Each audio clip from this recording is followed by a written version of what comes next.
To விச்சோ views. நான் தான் உங்கள் அட்டகாசம் அருண் ஏஎஃப்சி. நான் உங்கள் ரஞ்சித் குமார். நீங்கள் நாங்கள் என்ன பண்ண போகிறோம்னா காரசாரமான பள்ளிப்பாளையம் சிக்கன் தாங்க பண்ண போகிறோம். அது எப்படி பண்ணுறோம்னு வந்து வீடியோக்கள் வந்து பாருங்கள். அடுப்பில் கடாயை வச்சுக்கோங்க. தேவையான அளவு எண்ணெயை ஊற்றிக்கிங்க. இது அளவு கடுகு போட்டுங்க. கருவேப்பிலை போட்டுக்கோங்க. சோம்பு கொஞ்சம் போட்டுங்க. வரமிளகா ஒரு 3, நறுக்கி வச்ச வெங்காயம் ஒரு 6 வெங்காயத்தை நறுக்கிங்க. வெங்காயம் நல்லா சேவர அளவு நம்ம வதக்கிக்கலாம். வதங்கினதுக்கப்புறம் இஞ்சி பூண்டை பேஸ்ட் ஆட் பண்ணிக்கலாம். மஞ்சத்தூள் தேவையான அளவு, இஞ்சி பூண்டு தேங்காய் ஒரு பச்சை மிளகா அரைச்சதை நம்ம ஆட் பண்ணிக்கலாம். இதை ஆட் பண்ணிட்டு நல்லா பச்சை வாசம் போகிற வரையும் நல்லா வதக்கிக்கங்க.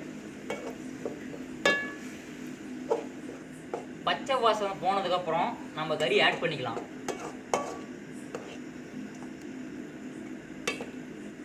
தேவையான அளவு சால்ட் ஆட் பண்ணிங்க.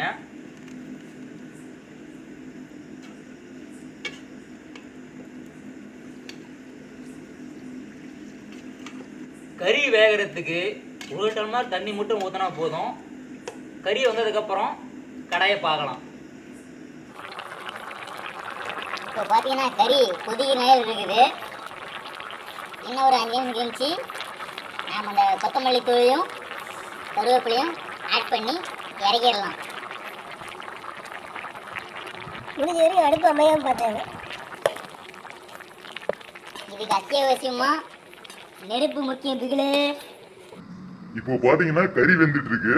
வாங்க போய் சாப்பாடு ரெடி பண்ணலாம். சிக்கன் நல்லா வெந்தது அப்புறம் கடைசியாக ஃப்ளவருக்காக கொத்தமல்லி போட்டாங்க. அப்படியா?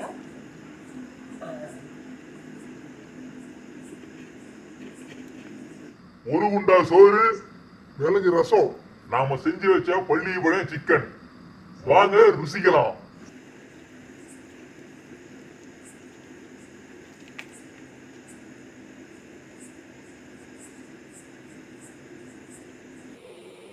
என்னைக்கும் போலவே ரொம்ப அருமையாக இருக்கு.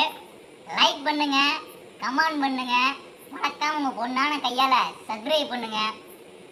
நீங்கள் இல்லாமல் இந்த இடத்துல நாங்கள் இல்லை. இன்னைக்கு எங்களோட பிளானே காடை கிரேவி பண்ணுறேன்னு தான். அது எங்களோட எதிர்பாராத சூழ்நிலை பள்ளிப்பாளையம் சிக்கன் போயிடுச்சு. உங்ககிட்ட இருந்து எங்களுக்கு பணமும் வேற உதவியும் எங்களுக்கு தேவையில்லை.